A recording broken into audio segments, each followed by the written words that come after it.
어떻게 소비되느냐에 따라서 그걸 고려해서 콘텐츠를 만드셔야 된다 이렇게 말씀드리고 싶습니다. 그 키워드를 치고 잘 안 들어올 것 같은 거죠. 일반적으로 알파 세대라고 누가 알파 세대가 알파 세대라고 쳐볼까요? 웃으면서 배우는 하하하 지식살롱. 안녕하세요. 하하하 지식살롱의 노작입니다. 저희 하롱조 여러분들 아시겠지만 제가 유튜브 지금 시작한 지 한 4개월 정도 된 것 같아요. 그러면서 지금 뭐 구독자 3,000명 정도, 운 좋게 좀 전략적인 컨텐츠는 몇십만 뷰가 나오기도 했는데 뭐 평균적으로 지금 한 2,000뷰 정도 나오고 있는 것 같아요. 근데 또 스스로 반성하는 거는 시장에서 저를 이제 컨텐츠 산업 전문가라고 하다 보니까 유튜브를 잘 모르면서 막 아는 척하고 주변에서 전문가분들 말씀하시는 거 제가 또 귀담아 듣지 않고 그랬던 것 같아서 오늘 조금 마음 먹고 중간 점검의 시간을 한번 가져보려고 합니다. 그래서 제가 지금 유튜브 산업 전문가로 활동하고 계시는 과거에 또 CJ 미디어에서 제작 PD 또 제일기획에서 이제 PR 전략가로 활동하셨고 유튜브 백가의 저자이신 훔피적스의 김남훈 대표님 모셨습니다. 와! 안녕하세요. 김남훈입니다. 네. 부끄럽군요.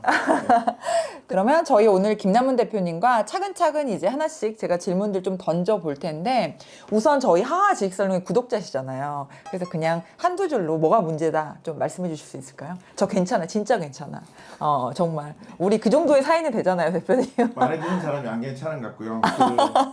일단은 아직 컨텐츠가 너무 적고요. 조금 더 아직 시간이 필요한 것 같아요. 그래서 너무 네. 잘 만드시고 노력을 많이 하시는 것 같은데 근데 아직 조금 더 지켜보고 시간이 필요하지 않나 그런 생각이 듭니다. 너무 착하게 이야기했잖아요. 너무 쌀로 밥 짓는 소리인데 조금 아무튼 조금 더 센 이야기는 후반부에 또 나올 거라고 생각을 하고요. 제가 최근에 진짜 약간 뒤통수 맞은 것 같았었던 거가 최근에 이제 한 제 지인이 작가님 기획은 너무 컬럼 같다 그러시는 거예요. 그래서 이게 무슨 말일까 봤더니 제가 유튜브 컨텐츠를 기획하면서 기승전결을 이렇게 딱 맞추려고 제가 노력을 하더라고요. 그래서 진짜 내가 너무 약간 오버했던 거 아닌가라는 생각이 들어서 유튜브 기획은 왜 우리가 누구나 다 아는 이야기지만 한 줄에서 출발하자라는 이야기가 있잖아요. 근데 한 줄로 분명히 시작은 했는데 하다 보면 점점 더해지는 거예요. 그래서 요거 좀 어떻게 제가 잡아야 될까요, 대표님? 모든 미디어는 이제 소비하는 어디서 어떻게 소비하느냐에 따라서 콘텐츠가 이렇게 어댑션을 해야 되거든요. 그래서 막 자막 사실은 크기도 달라져요. 근데 이제 유튜브는 처음부터 이렇게 쭉 보는 매체가 아니고 내가 좋아하는 글을 썸네일을 선택해서 이렇게 보는 거잖아요. 유튜브는 사실은 거기 썸네일에 주어진 하나의 답을 찾아가는 과정이라고 생각을 하거든요.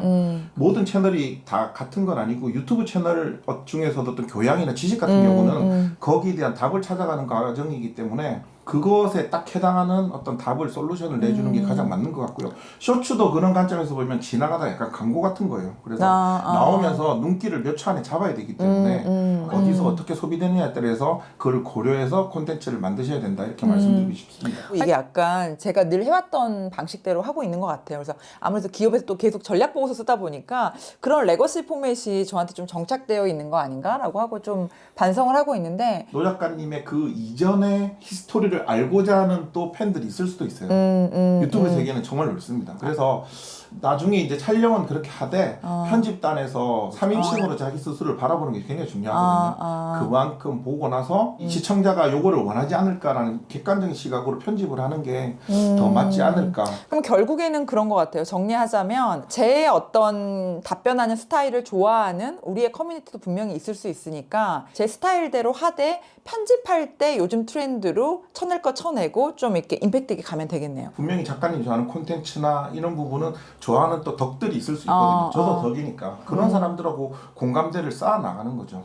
이제 두 번째 질문으로 제가 메모해둔 두 번째 질문을 할 건데 대표님 책에서 제가 가장 인사이트 많이 받았던 거가 이 148페이지인 것 같아요. 몰입하게 만드는 컨텐츠 약간 요 부분이 있는데 여기에서 이제 몰입하게 어떤 컨텐츠가 몰입도가 높은지 그 다음에 시청 이탈 시간을 줄일 수 있는지에 대해서 굉장히 자세하게 설명을 해주셨는데 제가 지난주에 그 청룡 시리즈 어워즈에서 이 최우수 예능 작품상 받으셨던 이 사상검증구역 커뮤니티 거기에 이제 권성민 PD님이 저한테 해주신 말씀이 작가님 요즘 유튜브는 웰메이드의 함정에 빠지지 말아라 약간 그 말씀을 해주시는데 이 PD님 말씀하시는 그 웰메이드의 함정에 빠지지 말아라가 비슷한 맥락인 걸로 보였거든요. 그러니까 웰메이드로 컨텐츠를 뽑는다고 하더라도 그게 꼭 컨텐츠의 몰입도를 높이는 건 아니다. 약간 이런 관점인 것 같아서 이 몰입하게 하는 컨텐츠 이 부분에 대해서 조금 말씀 좀 부탁드릴게요. 네, 유튜브 이제 보시면 시청 지속 시간이 제일 먼저 분석 탭에 들어가면 나올 거예요. 네, 맞아요. 그만큼 이제 유튜브에서 너무나 많은 콘텐츠들이 올라오니까 유튜브가 AI가 좋은 콘텐츠를 올리는 방법들이 되게 힘들어진 거죠. AI가. 그래서 이제 그 중에서 얘들이 삼았던 게 시청 지속 시간이 긴 콘텐츠는 좋은 콘텐츠라는 생각을 하게 된 거예요. 우리가 자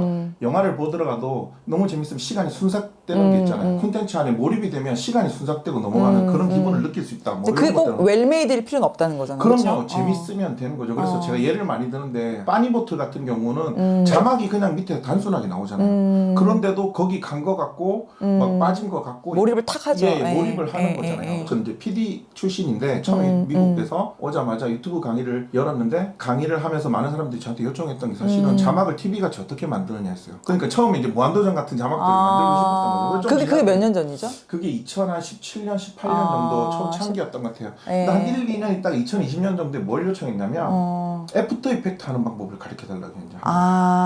그 약간 영화에서 VFX 같은 네네네, 그런 거죠? VFX가 도입하면서 이제 글자 날라들어오고 이제 못했던 걸 하는 게 이제 영상인데 그게 다 지나서 2024년인 지금에서는 이제 자막이고 보면 빠네 버튼이나 뭐 각튜브나 밑에 아주 단순하고 심플하게 편안하게. 왜냐면 그거를 계속 만들어내기가 너무 힘든 거예요. 유튜브는 저는 영상으로 하는 소셜미디어라고 생각을 하거든요. 콘텐츠도 쉽게 만들고 자막도 최소한으로 하고 때마침 또 오더브나 이런 데서도 AI가 너무너무 자막이 넣기 조금 쉽게 계속 발달을 해오고 있거든요. 그래서 그런 부분들이 중요하고 자 여러분들 생각해 보세요. 유튜브 하나 영상 하나 잘 만들었다고 그 사람들 구독하나요? 물론 할 수는 있겠지만 보다가 유튜브 봤어요.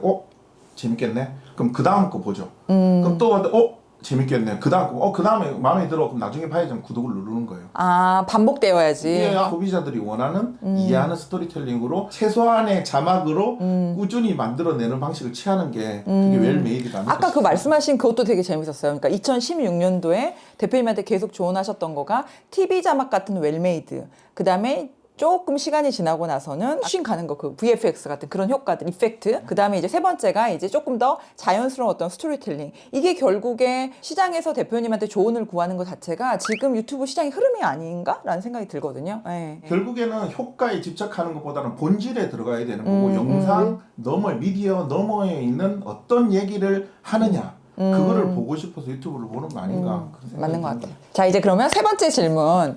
요즘에 TV 셀럽들, 스타들이 굉장히 많이 유튜브 시장에 왔잖아요. 근데 그들과 우리가 또 경쟁하는 거는 단기적으로 할 수가 없기 때문에 셀럽이나 이 스타들, TV 스타가 아닌 저 같은 이 일반 크리에이터 이런 경우에 채널 초기에 꼭 명심해야 될 것들이 있을 것 같아요. 예. 채널 초기에 가장 말씀드린 거는 일단은 좀 많이 만들어야 되거든요. 자 보십시오. 하나 영상을 만들어서 혼자서만 하면 한 1주, 2주 걸렸어요. 그럼 한 달에 많이 만들어도 2개 만든단 말이죠. 그럼 2개 올리고 계속 봐라고 그러고 친구들한테 링크 주고 그러면 한 2달, 3달 하면 영상 겨우 6개 만드는데 혼자 지쳐버립니다. 지금 그거 나 들으려고 한 얘기잖아요. 제가 그랬거든요.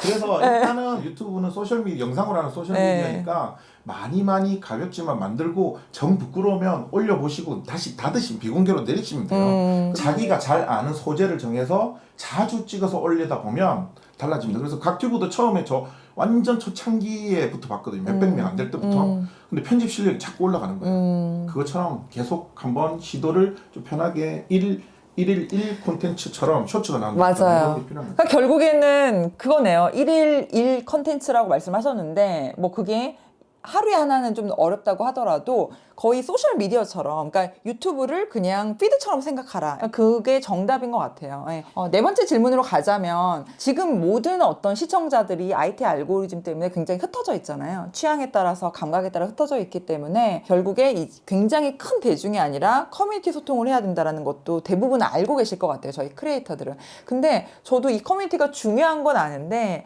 구체적으로 어떻게 해야 되는지 잘 모르겠는 거예요. 구체적인 팁 같은 게 있을까요? 20대 낚시를 좋아하는 사람이면 너무 솔직히 이게 범위가 넓잖아요. 낚시라는 친구들이 더 날카롭게 가는 거예요. 바다 낚시도 있고 야간 낚시도 있고 갯낚시일 수도 있는 거잖아요. 그래서 처음에 버틸 수 있으면 날카롭게 저는 콘텐츠를 계속 만들었으면 좋겠어요. 물론 발전하는 속도는 매스를 지향해서 하는 콘텐츠보다는 붙지 않을 거예요. 근데 아주 스피스픽하게 이렇게 세부적으로 이 콘텐츠를 만들어 올리면 나랑 똑같은 데라고 이제 그런 사람들이 붙게 돼 있거든요. 그러면 이제 옆에 조금씩 붙고 나가 나가는 거예요. 근데 그거를 견디기가 굉장히 힘들어요. 맞아요. 그 이게 붙는 데까지 또 시간이 또 너무너무 오래 걸리니까 지금 그런데 그걸 네. 못 버티고 이거 하다 먹방을 해볼까? 또 뭐 찾아가다가 여행 유튜브를 해볼까? 이렇게 안 되면 된다는 이제 거죠. 네. 그래서 처음에는 자기가 좋아하는 취미를 가지고 스펙스펙하게 정해서 하면서 확장을 해 나가는 게 필요하다고 봐요. 그러니까 저희 하하 지식살롱 같은 경우는 제가 이제 해시태그를 한 3개 정도 잡은 것 같아요. 첫 번째가 이제 글로벌 미디어. 대부분 이제 빅테크 기업들 이야기. 그 다음에 이제 두 번째가 K 컨텐츠 기반. 그 다음에 세 번째가 이제 알파 세대인데, 알파 세대 역시 얘네들의 특징 자체가 다 이제 IT 드리븐이기 때문에 첫 번째 이야기했던 빅테크라 또 이 키워드들이 계속 연결이 되더라고요. 그리고 이제 시의적인 이슈들인 건데, 이것도 지금 너무 많은가요, 혹시 대표님? 아니 그거보다는 일단 네. 키워드로 본다면 네. 그 키워드를 치고 잘 안 들어올 것 같은 거죠. 일반적으로 알파 세대라고 누가 알파 세대라고 쳐볼까요? 아니면 글로벌 아까 컨텐츠? 글로벌 미디어, 빅테크 기업들. 그러니까 예. 글로벌 미디어라고 자 누가 이렇게 많이 쳐볼? 왜 넷플릭스, 아마존, 구글 있잖아요. 아니 있는데 예. 일반적인 사람에 부끄러워. 비해서 아니 예. 부끄러운 게 아니라 근데 일반적인 사람의 입장에서는 글로벌 뭐 빅테크라고 하는 단어를 그 창에 쳐본 사람이 몇 명이나 될 거에 대한 생각이 드는 거죠. 물론 지향하는 점은 맞아요, 작가님 전문가시니까. 그러나 이제 키워드적인 입장에서는 하단에 있는 것들을 좀 더 하는 게 어떨까 싶고 지금은 노출시키는 것도 굉장히 힘들거든요. 거기에다가 선택을 받는 것도 너무 쉽지가 않아요. PC로 본다면 몇 개가 있을 거라고 생각을 하세요? 오른쪽이 썸네일이.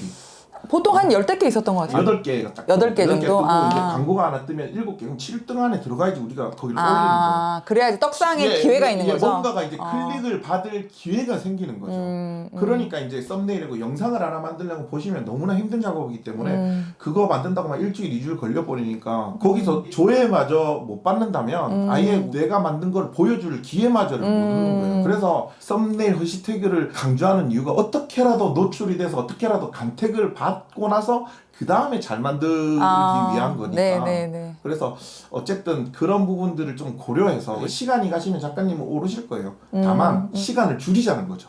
알겠습니다. 그러니까 그 마음에 마상 제가 오늘 상당히 죄송스러워요.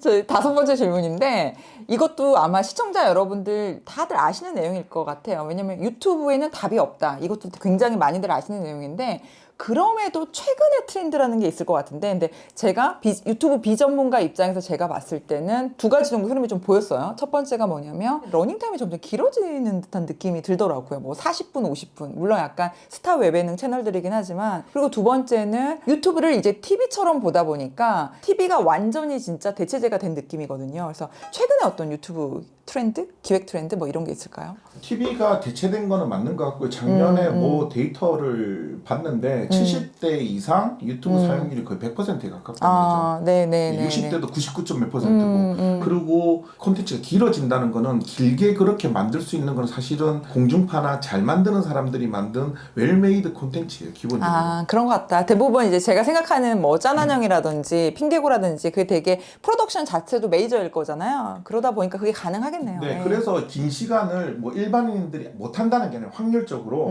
일반인들이 혼자 만드는데 50분짜리 만들 수 있어요. 근데 얼마만큼 재미있고 인텐시브하게 그거를 잡을 수 있겠냐에 대한 그런 부분들은 쉽지 않거든요. 그래서 어차피 내용이 제일 중요하고요. 그것도 잘 들리고 그 다음에 자료 그리면 노력한 만큼은 어떻게 자료를 공을 들여서 찾고 그걸 노력을 하느냐에 따라서 사실은 그 영상의 뎁스 몰입하게 만드는 그런 그 다락이 달라지는 거죠. 그게 좋은 영상인 거죠. 지금.